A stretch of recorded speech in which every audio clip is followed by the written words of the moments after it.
It's a bit of a controversy, isn't it? 6 reasons why you should talk less. But we're human beings. We love to talk. We love social connections. And yet, I'm still saying you should talk less. Well, in this video, I'm going to give you 6 reasons why you should talk less.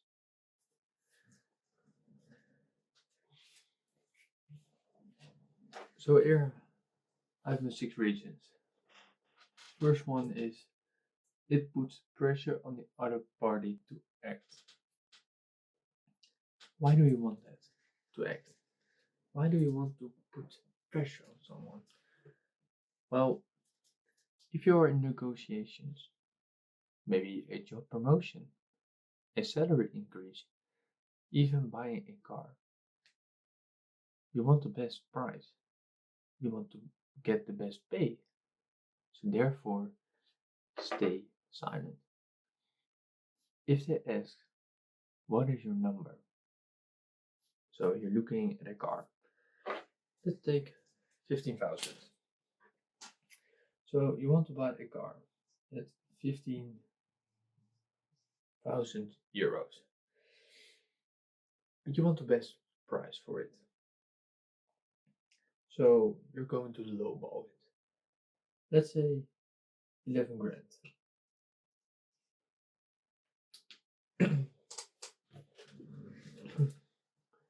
So this is the price of the vehicle, this is the price that you want to pay. Why do you want to stay silent? So the owner or the company goes like this, 11,000. And they're going to think. They think. But it also makes them uncomfortable because you stand there comfortably like a man or woman, this chest out, confident face. They're going to be uncomfortable. They're going to be like, can you do 13.5? So they're going to give you a new price. So your old price goes away. Now they say it's 13.5.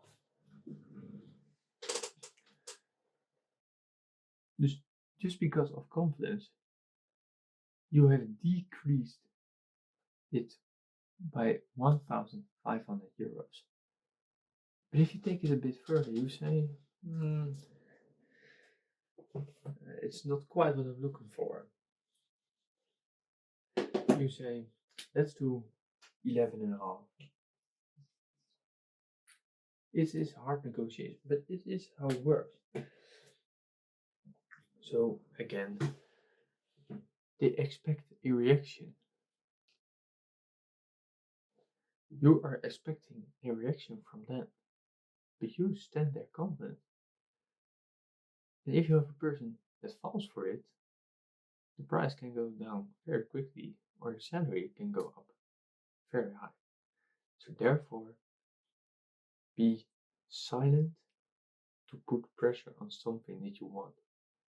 Give them the ball. Just give them the ball. Say, no, it's your turn. Do not actually say that, but it is the way you give it. No, it's your turn. Take it. That's how you should do it.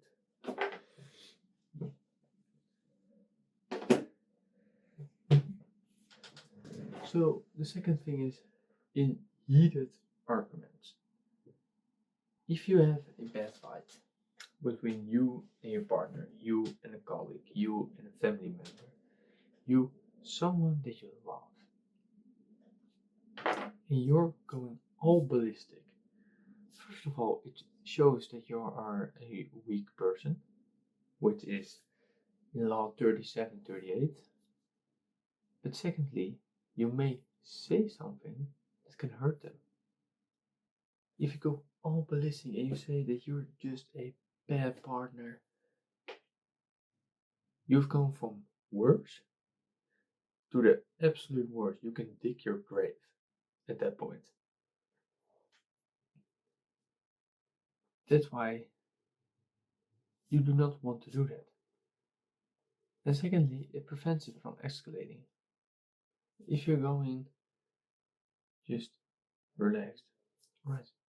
Say what's bothering you. You just discuss it. A good discussion is good. You can discuss, but especially in a heated argument. If you go all ballistic and you do not give them the chance, and you're just screaming at each other like two forces, it is inevitable that you say something bad that you do not want to say. And it prevents it from escalating because you keep it calm and that calms the other person. So therefore, especially in heated arguments, please be quiet. Let someone do the talking, and then you can hook on it in. Give you point of view from your story. It actually is a good correlation to my next point, which is you make someone feel valued. What do we love as humans? We love to talk, especially about ourselves, how good we are, what we have done.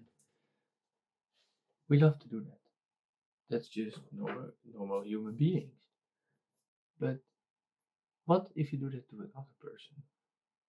Say you go on a date. You want to let the girl do the talking. Let her talk about a big accomplishment, how her study goes,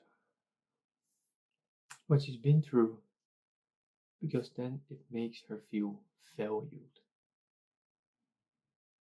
It signals to her that you value her time, her opinion. It's a good tactic, especially in dating. But also, if you choose a friend, give them 10 minutes to talk. And if they say, yeah, man, it's going bad at work. Oh, man, sorry to hear that. Oh, it's going bad. They explain it to you without even thinking about it. You can come on people's darkest secret, but they feel valued and then they want to share it because we love to talk. Silence is just work. It's not a normal standard in our society. So, to make someone feel especially valued, talk less.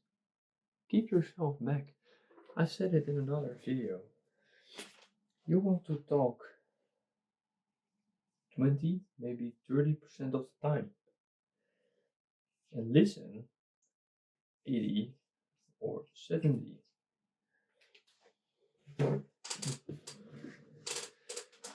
So talk 20, 30, listen 80 or 70. I've done this with a colleague actually. She and I were not big buddies or lovers or anything, just colleagues. And I see her once in a month maybe. So I saw her and I said, how's your study going? Yeah, it's going alright. How about you? You know, I do not study. But anything special in your study? Yeah, I'm going actually to there to get experience. It just went from hi, hi, to a whole conversation what she's going through. But she feels valued. That's the important part. Make someone feel valued for their time. Even if you need to sometimes hold back. Do it. It's for the better part.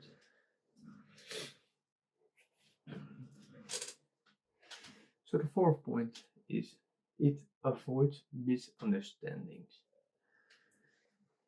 If you talk like a book, you just said 300 pages in literally seconds.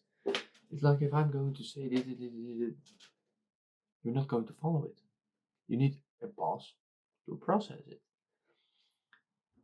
But in relationships, in workspaces, it can lead to misunderstandings, and therefore your expectations can be different than what they have understood. So it's just a very short one, but talk less avoids misunderstanding. But if you talk less, you need to talk concrete. So again, if you're at a car dealer and you're like, I want to buy a car. Yeah, that's the first thing. Alright, you want to buy a car. First of all, I'm going to think, what is your budget? What do you like? So if you go in, again, full confidence, that's an important part. I have 50 grand available and I want a sporty like car. What do you have in mind? They're going, well, sir or madam, I have this, and this, and that. You talk less, but they exactly understood what you want, what you're looking for. We were like, yeah, I've been saving up and I don't know what I want, but maybe it's like sporty. I have around 15K, but I don't know. You've just said 1,000 words extra with a meaning of less. So just avoid misunderstandings with talking less, especially in workplaces. If you say, Marie, I need this job done by that time, they know it. Marie, are you able to do this, but you don't? Alright, it's no problem, but I really need to do this. If you can do it by this, and then by this, I need to be. You understand my point? It doesn't work. So to come in the fifth point, I've actually said it. It shows you have confidence. Have you ever felt like a interview with a rich person or powerful person and they said just 5 words, but it felt like if they said 5,000 words? That's power. It makes you see you're strong and powerful, even though you can be just a little pussy on the inside. You're showing that you're confident on the outside. But if you say at work, if your boss says, can you get it on time, the papers? And you say, no, maybe, I don't know, it's hard. And everything. If you just said, I get it on time, no problem. They see a very high valued employee. Makes you stand a little bit out. Nothing wrong with that. Little bonus. But if Elon Musk had an interview, his answers were no longer than 2 sentences. It was, what was the development like of a Tesla? He just said it was a very long process, but in the end we got it right. He does not go in a full explanation, which again leads to a possibility of misunderstanding. He's keep it short and clean. And it takes a lot more energy to talk more. That's another part. And last but not least, saying too much leaves room for interpretation. It's a twist of misunderstandings, but someone can interpret your thing differently. Your apology. If you send this long of a text of an apology, you're better off doing it in person. That's first of all. But there is so much information. there is no real line to follow. That's why I don't know what's called in English actually, but it's these white lines you have in between. It separates your pieces from. So therefore, it's better to understand it's just a pass to you got the information and then you can analyze it and give an answer to it. That's why you want to keep it short, talk less, type less. And therefore, it avoids you leaving room for misunderstanding, but also interpretation. In another case, if you interpreted it wrongly, you may say something bad, which leads to them not liking you. Or they just, what is this guy? What is this friend of mine? That's the thing. So, with that, are 6 reasons why you should talk less. And if you do this, if you just follow these things, it takes some time to get used to. But if you just follow it through, remind yourself every day, I'm going to talk less and let someone feel more valued. I'm going to show confidence with my words.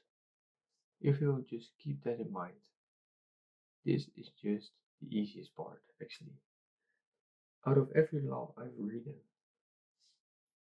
this is the easiest. It is a habit that you need to change. It takes a week, 2 weeks maybe, and then you're off to go. So with that, I hope you've learned and I hope to see you in my next video.